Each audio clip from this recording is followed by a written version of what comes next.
Sila pala yung mga aktor na mga sikat na sinasabi nila na gusto makakasama sa isang proyekto si Kim sa trabaho dahil nakikitaan nila ng potensyal at mabait, marunong makikisama. So, ayan, naglalantara na nga.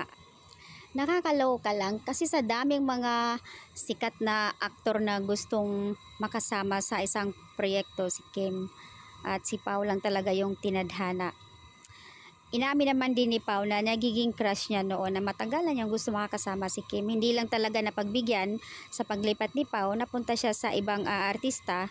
So, ayan, itong taon lang sila napagbigyan talaga. Kaya ayon sa isang netizens, yan yung sinasabi nila na mabait kasi si Kim, marunong makikisama.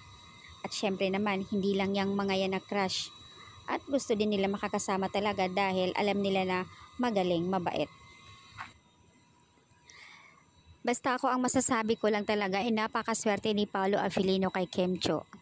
Sa tagal ng panahon, 9 years, 10 years na inaantay na gusto makakasama si Kim, hindi lang dahil may gusto at gusto makakasama sa isang proyekto. Imagine, from GMA gusto lumipat sa ABS para makakasama lang sa trabaho si Kim. And finally, ngayon lang silang taon na pagbigyan.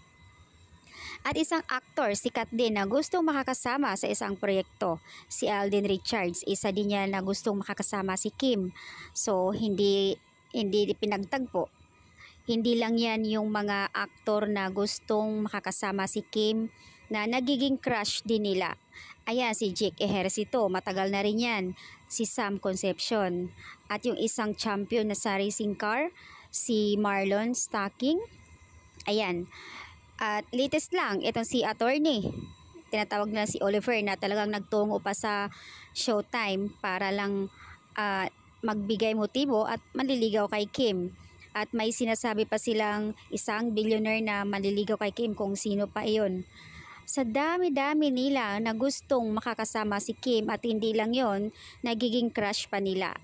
So ito, si Pao lang talaga ang maswerte.